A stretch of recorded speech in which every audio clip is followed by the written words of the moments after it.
nosso povo está afligido. Não admitimos passeata nem comício. Está todo mundo preso. Poderemos fazer deste país uma grande nação. Vamos fazer.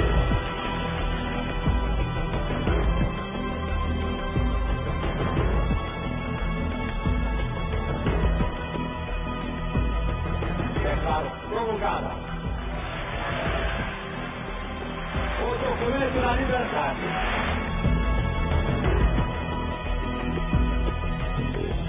Lamento informar o excelentíssimo senhor presidente da República, Tancredo de Almeida Neves, faleceu esta noite. Prometo manter, defender e cumprir a Constituição.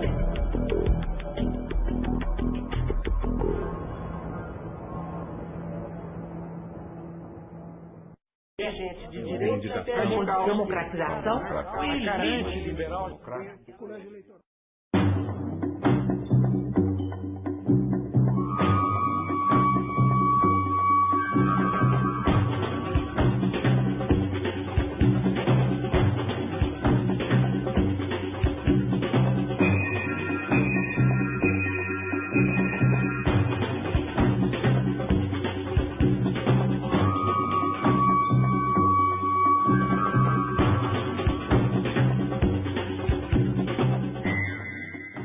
Como faz com o deputado que quer que leve uma escola que não tem sentido na sua cidade?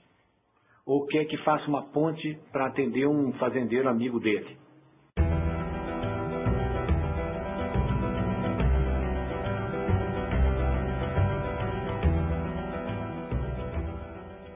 Quando o governador de São Paulo, o professor Cavallo Pinto, me convidou para coordenar um plano de ação, então montamos aquele grupo e fizemos uma análise objetiva da situação de São Paulo, e foi o primeiro plano global que foi feito. Ele pegava todos os aspectos da administração.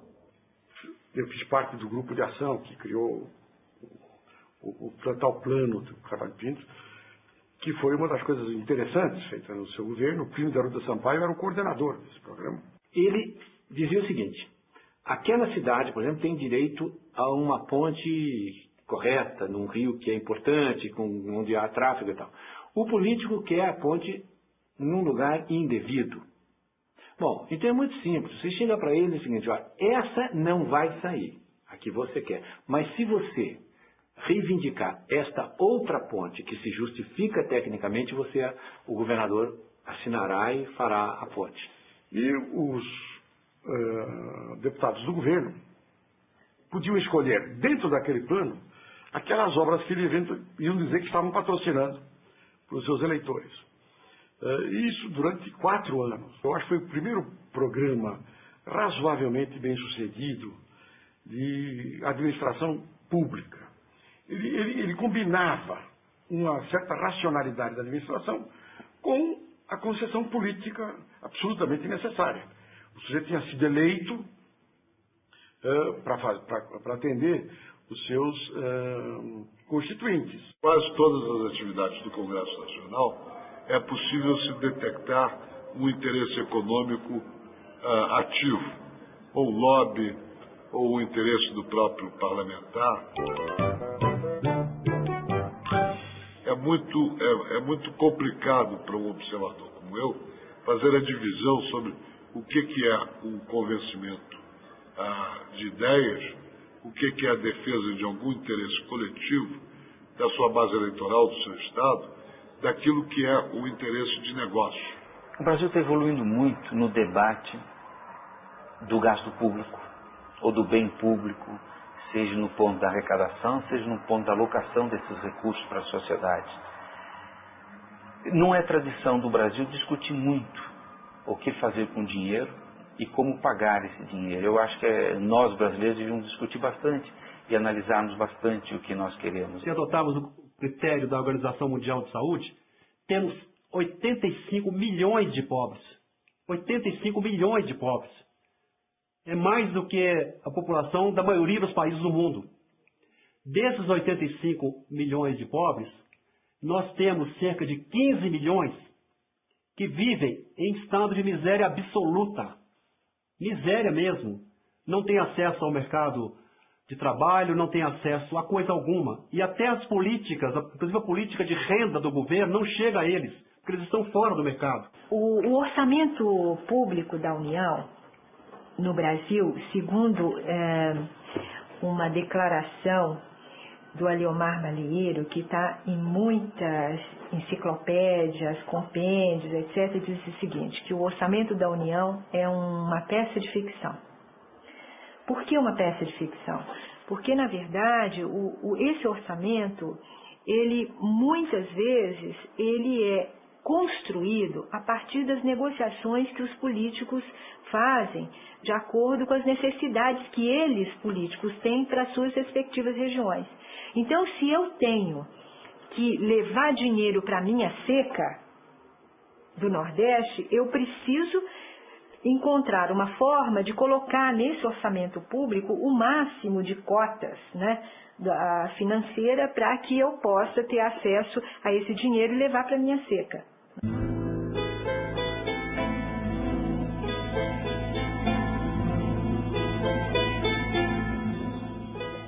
Se eu preciso de obras públicas para facilitar o transporte público em São Paulo, né, pelo menos com esta grife de melhorar, por exemplo, rodovias ou transportes metropolitanos, etc., eu vou ao orçamento vincular com esta grife parte dos recursos para trazer para a minha área. Cada parlamentar, deputado ou senador pode apresentar emendas até o valor de R$1,5 milhão. Geralmente são divididas 10, 20 emendas atendendo à necessidade, vamos dizer, do seu colégio eleitoral, do seu estado, do seu município, assim. E as emendas de bancadas, elas geralmente expressam a vontade e o sentimento dos governos estaduais, que através dessas bancadas apresentam reivindicações maiores. O que não significa necessariamente que esses recursos serão integralmente aplicados nas respectivas grifes com as quais elas são denominadas no orçamento da União. Bom, quanto menos for o avanço da democracia participativa, mais os recursos orçamentários continuarão a ser objeto de disputa das grandes máfias. Lamentavelmente, o processo orçamentário no Brasil tem pouca participação, transparência. Os orçamentos, lamentavelmente, no Brasil se transformaram em objeto de disputa dos grandes interesses, sejam na saúde, na educação, na construção civil, e de tal forma que o orçamento não representa, de fato, um elemento chave de participação popular e na definição de aonde os recursos deveriam ser alocados.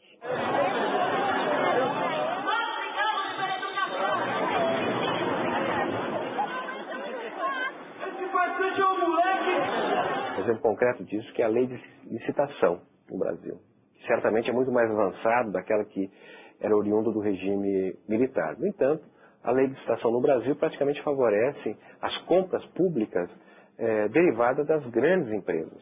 Nós, ao contrário de nações como os Estados Unidos, por exemplo, que tem um mecanismo que disciplina as compras públicas para pequenos e microempreendimentos, para as comunidades. Então, lamentavelmente, sem esse instrumento, que é, de certa maneira, uma democratização das compras públicas, nós terminamos utilizando os recursos para fundamentar e valorizar, sobretudo, os grandes negócios, os grandes empreendimentos.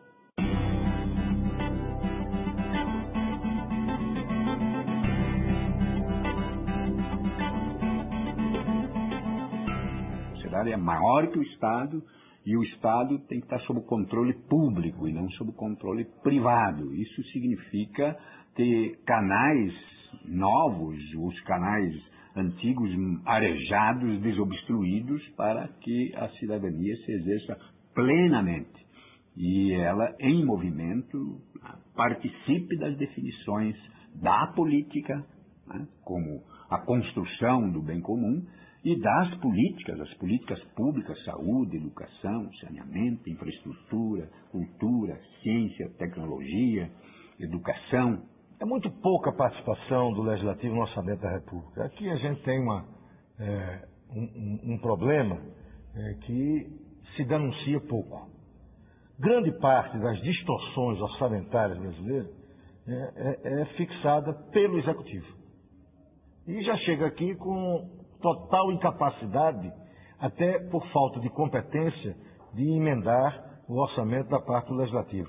O que cabe ao Legislativo, e aí vem essa troca meia clientelista, é uma parcela insignificante de recursos que podem ser destinados para umas emendas de parlamentares. Então, o orçamento tem uma dose, porque tem consequências reais, físicas. Ele altera o humor do eleitor. Então, ele tem consequências. O que acontece é que hoje os recursos para investimento são muito menores do que foram no passado. Você consome praticamente uma parte muito importante de recursos para pagar a dívida, para pagar os juros da dívida. Então, tornou o orçamento uma coisa muito difícil. Aí, quando falta recurso, a briga é geral. Quer dizer, cada um tenta dar para o seu projeto a prioridade zero.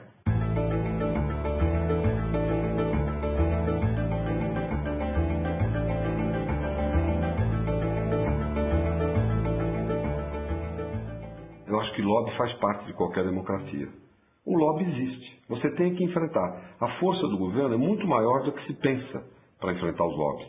É que, às vezes, os governos se inibem porque não sabem a força que tem. Eu me refiro especificamente ao caso da saúde. Tem lobbies, tem lobbies.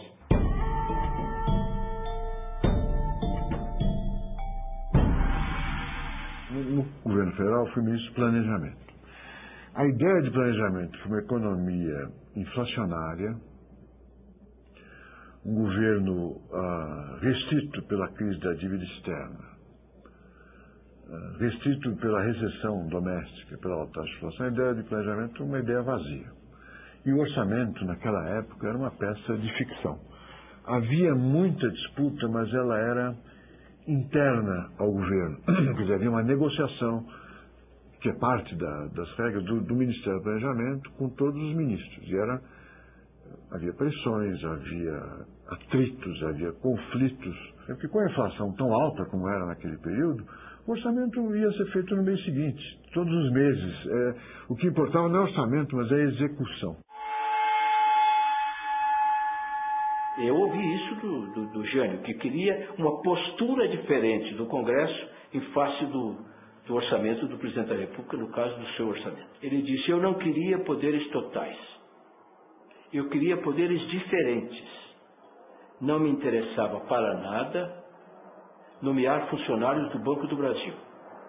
Mas o que eu não queria é que tocassem no meu orçamento. Os deputados queriam verbas para as suas regiões, os senadores também, e com isso se alterava, em alguns casos fundamentalmente, o orçamento da República. Ou pelo menos esta teria sido a posição do ex-presidente Jânio Quadros nessa conversa que eu menciono aqui.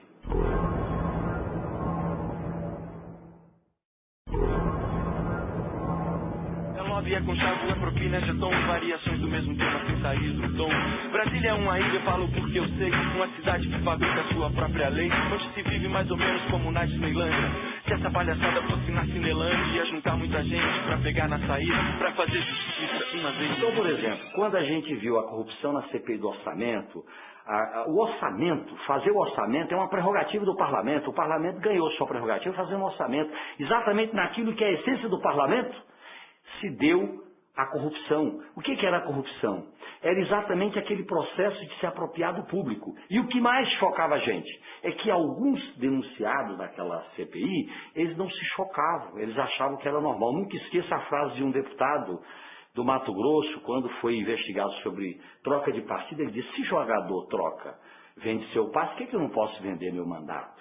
Quer dizer, não tem consciência de que é errado, ele acha que é normal. As políticas sociais perdem sempre com o clientelismo, porque no lugar dos recursos públicos serem distribuídos coletivamente, eles são distribuídos de acordo com as preferências do político local. Me lembro que saiu uma famosa charge, não se lembra onde, dizendo assim: o senhor presidente Zé Linhares convoca os parentes uma reunião hoje às tantas horas para distribuir empregos. Os que não comparecerem serão nomeados à revelia.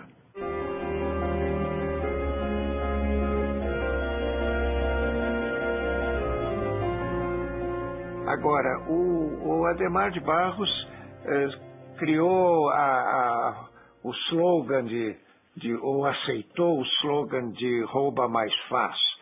Eu tenho a impressão de que não há dúvida nenhuma que ele roubava e não há dúvida nenhuma de que ele fazia coisas. Realizou obras importantes, só que, como governador, ele deveria procurar realizar essas coisas pelo menor preço e eu acho que, na realidade, ele fazia pelo maior preço. Eu acho que é uma história que a gente herda há séculos. Nós tivemos uma colonização de rapina. Então, desde que o indivíduo chega lá em cima, ele vira um invasor.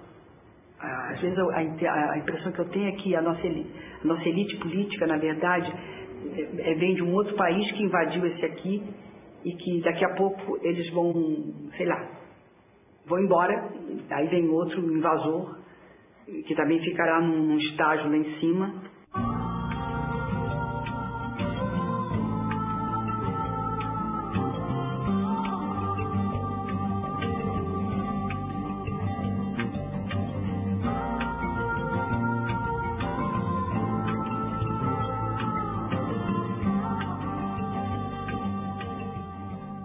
A corrupção, que é uma tragédia e que mina a democracia, e mina a confiança do povo nos governantes, ela, na medida em que tem mais dinheiro espalhado, ela se dissemina.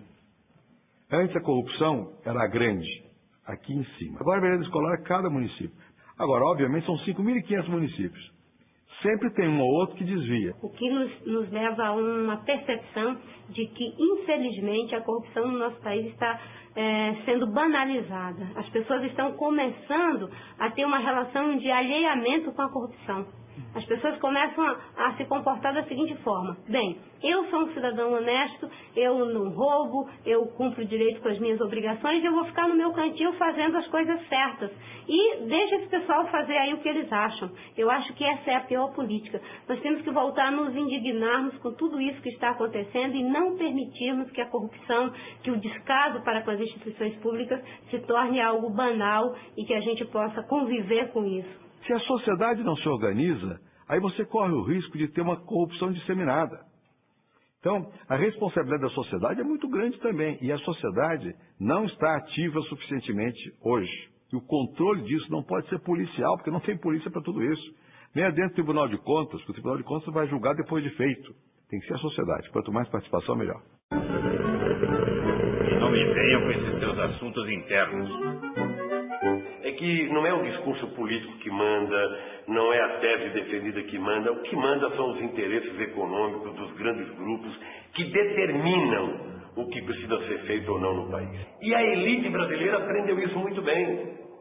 Ela mantém a miséria e a ignorância como forma de se perpetuar no poder. Não adianta ninguém ficar, todo mundo é ladrão, eu não gosto disso, porque eu não gosto daquilo, porque, olha, a hora que começar a pensar assim, é o caos. Ou nós, na hora que a coisa está ficando do jeito que está, todo mundo envolvido com corrupção, denúncia contra todo mundo, assumimos a responsabilidade de que só nós podemos mudar, ou definitivamente não tem jeito no Brasil. Então, na realidade, a existência da corrupção, ela está dentro de todos os regimes, sejam eles ditatoriais, sejam eles democráticos, porque o homem é venal, tem possibilidade de ser venal. Você só vai ter um jogo maior ou menor e vai deixá-la crescer sem controle, quanto mais for fechado o regime. Às vezes as pessoas têm uma tendência a se assustar quando houve um grande escândalo. Parece que o país não esteve nunca envolvido em tamanha bandalheira como está agora. Só que as pessoas não têm a capacidade, às vezes, de pensar que antes a bandalheira existia, mas elas não enxergavam. E enxergar a bandalheira é muito importante, porque é o primeiro passo para você contê-la, para conter essa coisa horrorosa que destrói a democracia, que é a corrupção.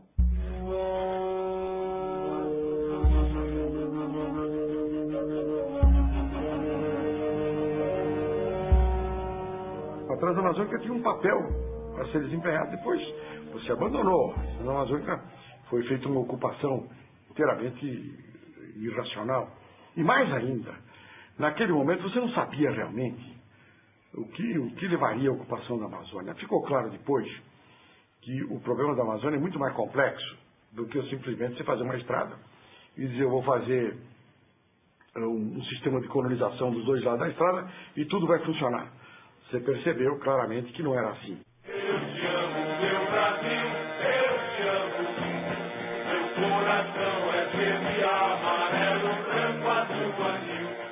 O que ele fez?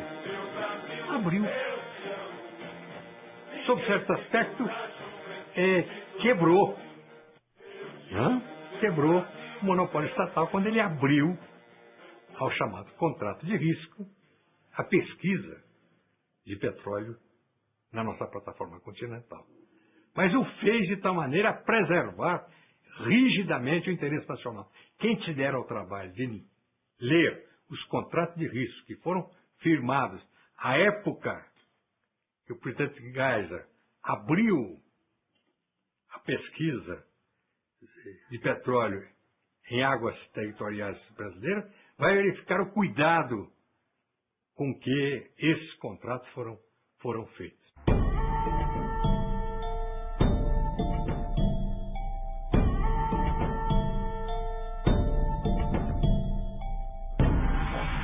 Quanto à inflação, o problema foi a desgraça dos dois choques de petróleo. Quando eu era líder do presidente Figueiredo, eu ia para a tribuna e os meus oposicionistas não podiam dizer nada contra o meu argumento. Então eu mostrava, olha aqui, nós estamos comprando 600 mil barris de óleo por dia importados, que a Petrobras ainda não tem a suficiência como não tem até hoje. No governo do Médici, nós comprávamos coincidentemente a mesma quantidade, 600 mil barris de petróleo por dia. Pagávamos com 200 milhões, com 600 milhões de dólares. Só o café nos proporcionava 2 bilhões, 1.000 milhões. Então, 1/3 do café pagava o petróleo. Agora, com o choque do petróleo no presidente Figueiredo, ele subiu primeiro para 14 dólares no período do Geisel e depois subiu até 34 e até 40 no spot market. Bom, eu digo, o que é que eu faço? Eu coloco numa balança a conta do petróleo. Na outra balança eu coloco não mais 1/3 do café, o café inteirinho. O açúcar inteirinho, todo o açúcar, todos os minérios de ferro, toda a soja e não equilibra a balança. Porque em vez de 600 milhões de dólares, nós estamos pagando 11 bilhões de dólares em 79 e 80. Então, isso arrebentou a economia brasileira.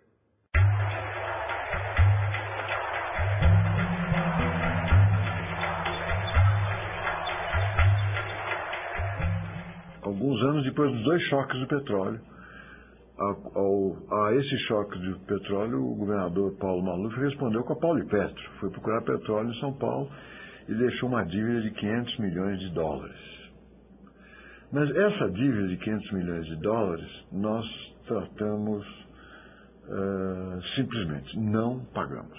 Era uma dívida que criou reações, mas eu acho que até os credores sabiam que ali era uma dívida não legítima.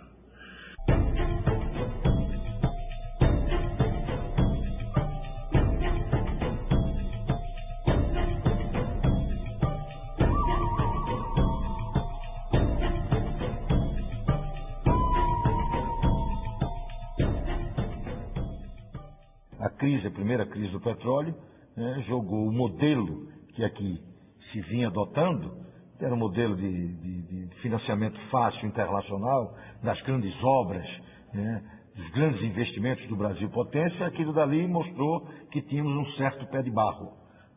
E a crise que se instalou ali mostrou a dificuldade do governo de manter a sua baixa sustentação. É o primeiro grande momento, e isso se reflete na vitória do partido, da oposição, o MDB, em 74, quando as eleições para senador ganhou em 16 estados. Mas era fruto da crise econômica que começava a dar os seus primeiros sinais de esgotamento do modelo econômico que tinha sustentado, com um milagre, toda sorte de arbitrariedade do regime. Mas que uma das coisas que mais me abateu quando eu voltei do exílio foi que eu fiz um trabalho para a Fundação Getúlio Vargas, eu era professor lá, e fiz uma pesquisa sobre a Receita de São Paulo. Então eu analisei a Receita de São Paulo durante 40 anos. E uma das coisas que me abateu foi ver o seguinte: São Paulo não tem mais poder nenhum para fazer qualquer coisa precisa de dinheiro federal e mais, dinheiro de fora. Dinheiro americano para fazer escola, para fazer grupo escolar.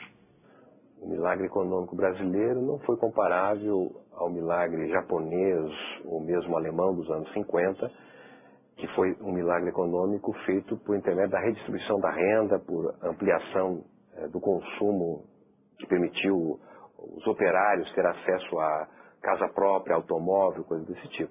Só este ano já entraram no país 3 bilhões de dólares. O pagamento começa a ser feito daqui a 10 anos. Tadinho. E o Brasil, ao invés de ter feito uma reforma tributária para criar poupança interna, para financiar o desenvolvimento, mesmo durante o regime militar, a opção foi então tomar recursos externos para financiar esse desenvolvimento. E agora, nós que fomos os assaltados, temos que pagar essa dívida, quando aqueles que estão nos cobrando, aqueles bancos internacionais que estão nos cobrando, financiavam e apoiavam essas ditaduras que fizeram essa dívida e que a gente não sabe para onde foi, que nunca foi feita nenhuma auditoria, mas nós estamos pagando $1,5 bilhão por mês para pagar os interesses de uma dívida que não para de crescer. Isto é tranquilamente o que se chama escravidão moderna. Houve desvalorização em 1979, em 1983, grandes desvalorizações, essa dívida se tornou muito difícil, mais a recessão, mais o fato de que a dívida era contratada no prazo X para projetos que tinham um prazo muito maior. Então, como é que íamos pagar? Talvez tenhamos que fazer alguns sacrifícios.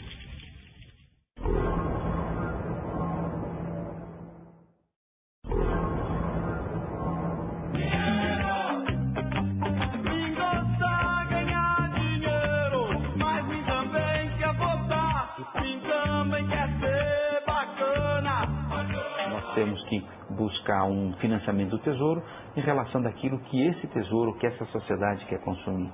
Então, a partir do momento que os gastos são maiores desse Tesouro, a partir do momento que ele tem que ter maior atividade social, o financiamento desse Tesouro deve ocorrer ou através do tributo, ou através até da emissão de moeda, ou financiamento de títulos.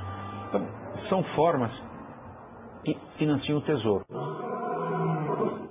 Se arrecada muito no Brasil é porque a carga da dívida que se paga também é muito alta.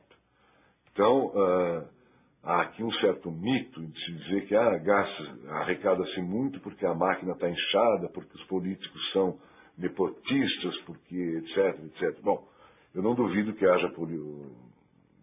os políticos sejam nepotistas e que haja problemas com a eficácia do gasto, mas seguramente o nível da carga tributária brasileira está intimamente associado aos juros da dívida pública.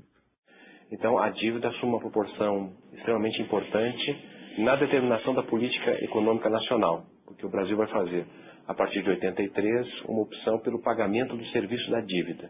Como a dívida foi feita em moeda externa, dólar, sobretudo, o Brasil vai poder pagar o serviço da dívida e precisa exportar mais do que importar.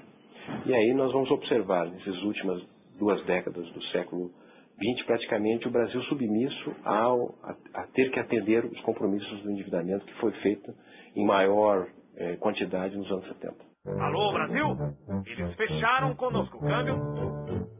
Realmente existe uma dificuldade de recursos, um país que gasta um mundo de dinheiro para gerir a sua dívida interna, pagamento de juros da dívida externa.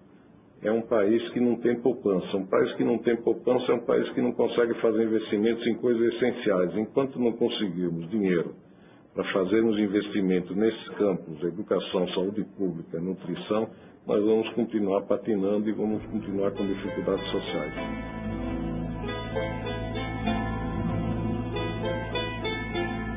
Toda hora eu vejo. A redistribuição de renda no Brasil é muito ruim, é péssima há 5 séculos.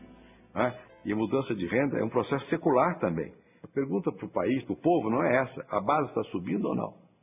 Se a desigualdade estiver aumentando e a base parada, é uma tragédia. Se a desigualdade estiver subindo e a base subindo, menos mal. Se estiver diminuindo a desigualdade e a base subindo, é ótimo. Essa é a minha visão.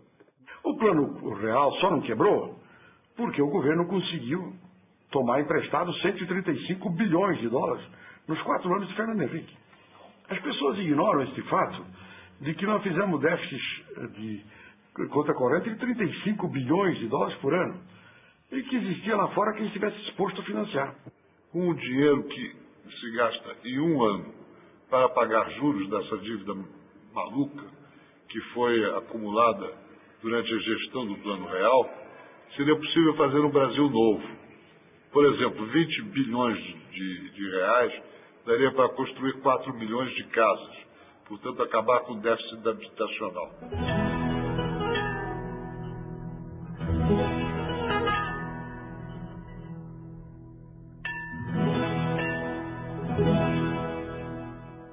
O que é que dizia o governo? Isso não é problema, porque num mundo de livre movimentação de capitais, lá fora sempre existirá um número suficientemente grande de idiotas para continuar financiando. O que foi a crise? A crise foi descobrir que tinha mais idiota aqui dentro do que lá fora. O combate à miséria tem que ir para o coração da formulação de políticas no Brasil. E nunca foi. Praticamente espera-se ou esperava-se que toda a solução da miséria viesse do crescimento econômico. Então a equação era a seguinte: cresçamos e o resto virá por acréscimo, inclusive o fim da miséria. O que está provado, a realidade mostrou, é que o combate à miséria tem que ser deliberado, ele tem que ser programado, tem que envolver governo e sociedade civil.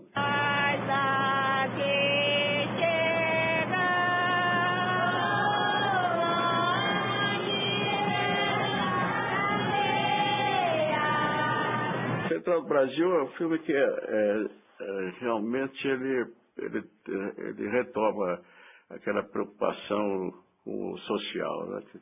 A imagem do filme ela toda captada, assim, a central do Brasil, na estação, no subúrbio, na Baixada Fluminense, no interior lá do Nordeste, né? Os personagens são os personagens humildes do nosso povo. A gente viajou pelo sertão desse país, passamos por muito buraco, constrangedor.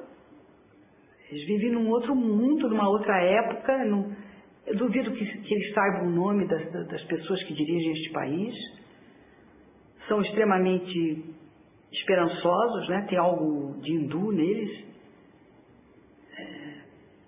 E estão esperando ou a chuva, ou a frente de trabalho.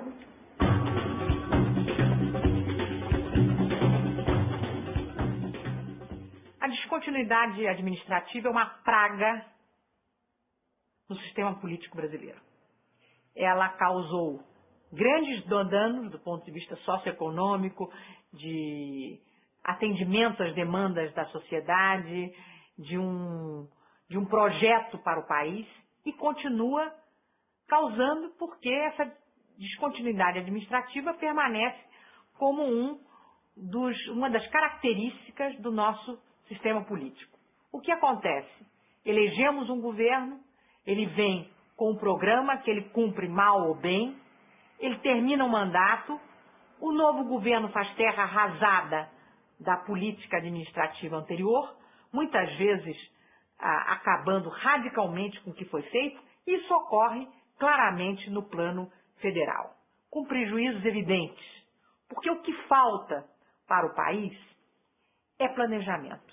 Uma das consequências mais danosas da Revolução de 30 foi acabar com a administração permanente, com a administração de carreira, em que o funcionário começava como escrevente e acabava diretor da repartição, porque havia uma carreira. Com a criação pelo Getúlio dos chamados cargos de incomissão, os cargos em comissão passaram a ser cargos políticos e, consequentemente, não são cargos que são garantidamente eficientes e eficazes do ponto de vista administrativo. O Brasil tem muito doutor, muito funcionário, muita professora. Se eu fosse o Getúlio, mandava metade dessa gente pra laborar. Reduzimos o que podemos a influência clientelista, não das políticas, nem dos políticos pensando políticas, mas de nomeação por fins eleitorais e tal. Mas mesmo na cúpula política, muitas vezes não há assim, o sentimento de que é preciso dar continuidade a certos programas. E isso tem uma interrupção, né? E o mundo moderno não é mais passível de tanta mudança brusca.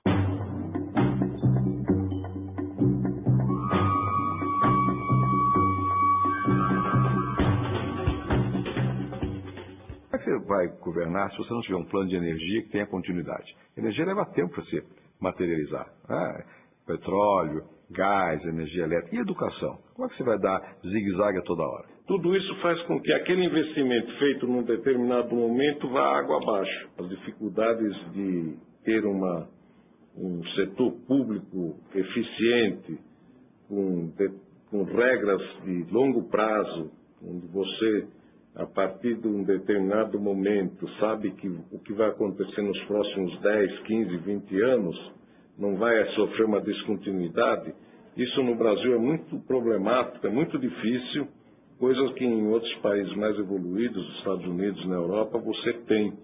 O governo muda, mas o sentido, o investimento, a necessidade do município permanece. Cultura nacional, independente de ideologia, é uma cultura que não se estabelece a partir de políticas de Estado. Na verdade, nós temos uma tradição de políticas de governo e toda vez que há oscilação de poder, em geral, as políticas do governo anterior não têm continuidade. Quando nós pensamos no exemplo do Japão, que tem claramente hoje um planejamento para os próximos 20 anos, nós vemos como nós estamos atrasados. Porque nós não temos planejamento e não temos possibilidade de planejamento, sabendo que a cada 5 anos tudo pode ser mudado. Então, esse órgão de planejamento, como um Conselho Superior de Planejamento, desvinculado, isso é importante, do Executivo e do Legislativo, poderia assumir essa função. Evidentemente, um órgão composto por elementos representativos das várias entidades da sociedade civil. Se quisermos restaurar o mínimo de ordem na administração, é preciso despolitizar a chefia administrativa e criar a figura do secretário permanente, do homem de carreira. Então esse homem é um homem extremamente poderoso, não é político, serve a todos os governos, seja de esquerda ou de direita, mas ele é absolutamente essencial porque ele assegura a continuidade administrativa, a racionalidade da continuidade administrativa. Então a dificuldade maior é uma reforma administrativa que precisa ser feita com este objetivo, de restabelecer as carreiras públicas. E quando eu faço essa defesa, não faço porque seja a favor da burocracia, mas porque vejo o papel fundamental da burocracia quando derrotou o príncipe medieval. Quer dizer, o pensamento do Weber, do Max Weber, é o burocrata sobe para reduzir o poder do monarca. O monarca já não pode fazer o que queria do seu arbítrio, exercer o seu arbítrio, porque tinha a burocracia permanente, passaria a ter uma burocracia permanente a contê-lo e alimentá-lo. Então nós precisamos da burocracia. E nós precisamos de boa burocracia e permanente.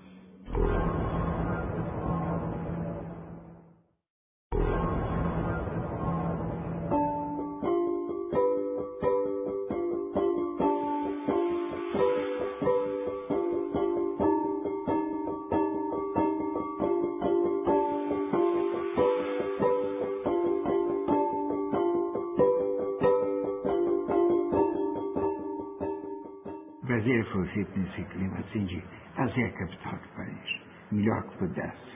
E ninguém pensou em dinheiro.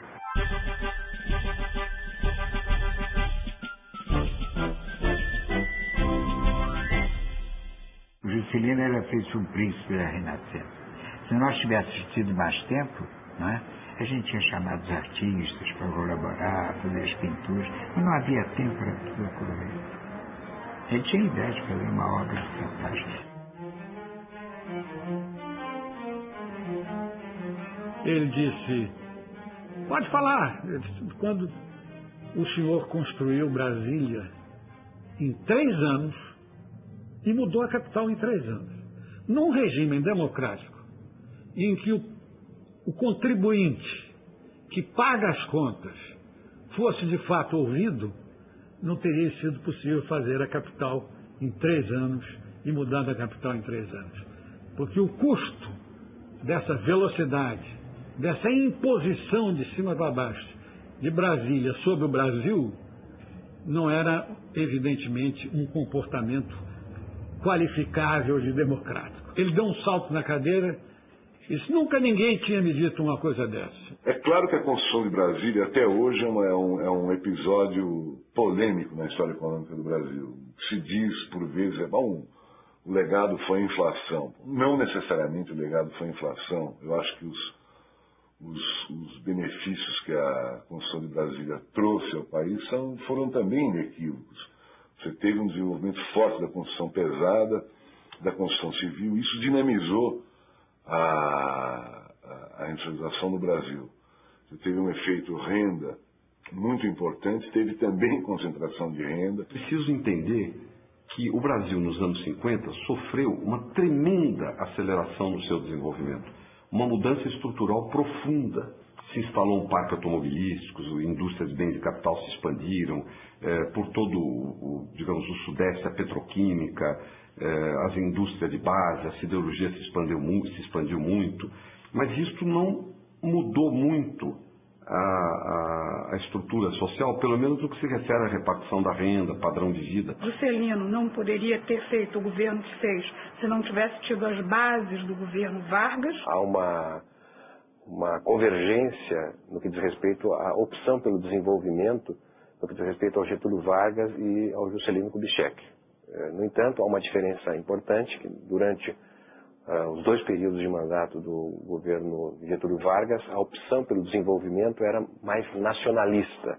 Era a tentativa de construir uma nação no Brasil, estimulando fundamentalmente as empresas, as forças produtivas nacionais, sem contar com grandes investimentos externos. Vamos lembrar que João Goulart era o ministro do Trabalho de Getúlio Vargas quando houve aquela proposta, considerada escandalosa pelos militares e pelos setores mais conservadores, evidentemente, empresariais, de duplicar o salário mínimo. A reação foi tão grande no meio militar que Getúlio acabou demitindo o seu ministro do Trabalho, mas manteve a duplicação do salário mínimo. Uma discussão na época extremamente parecida com a discussão que nós vemos hoje em relação ao aumento do salário mínimo. Também o mesmo tipo de argumento. Vai quebrar a economia nacional, o equilíbrio das contas, etc. Já com o Juscelino Kubitschek também há uma grande aposta no desenvolvimento nacional. No entanto, ele conta com o apoio de empresas estrangeiras. Então, se trata de um desenvolvimento mais internacionalizado. E é isso que permite o Brasil, então, internalizar os produtos da segunda revolução internacional através da indústria automobilística e outras empresas que são empresas estrangeiras que vêm para cá para ajudar no projeto de desenvolvimento do país.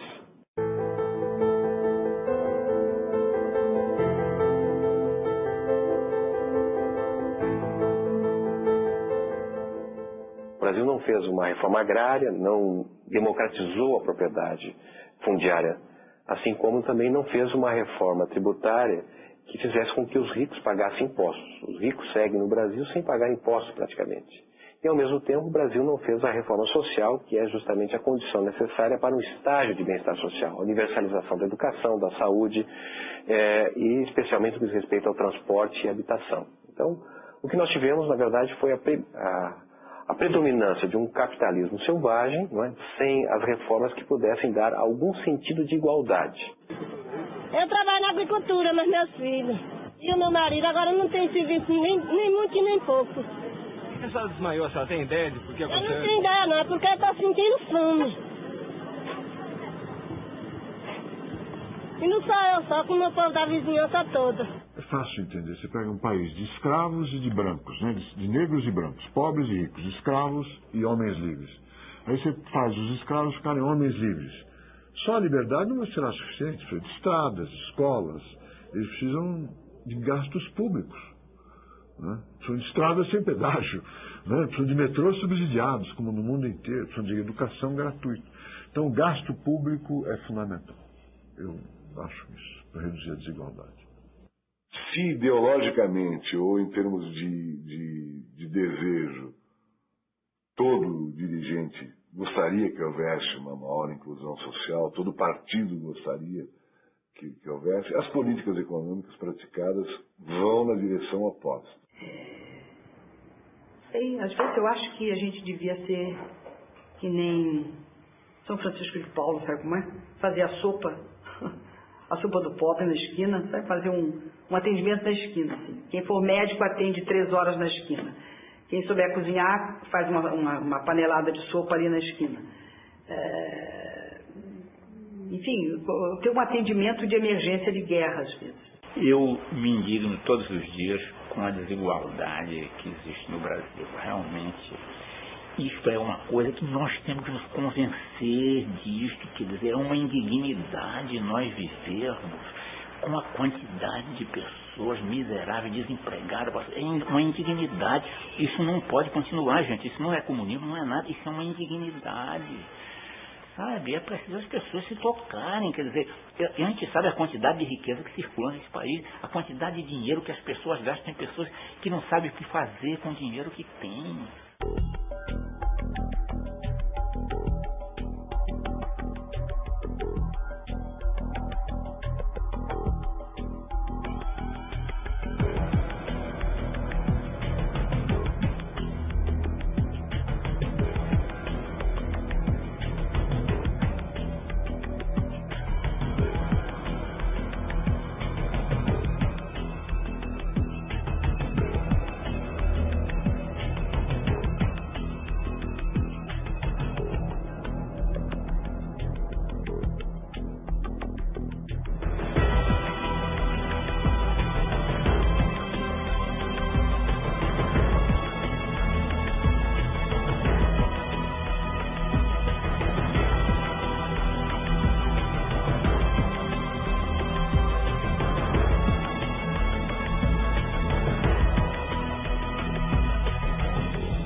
Como eu disse inicialmente, a política está em tudo.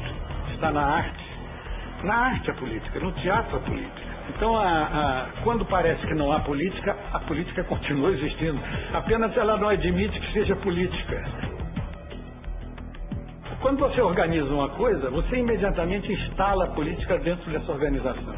De maneira que quando a política ficou sem ter cara política, ela continuou a fazer política, mas de uma forma que passava desapercebida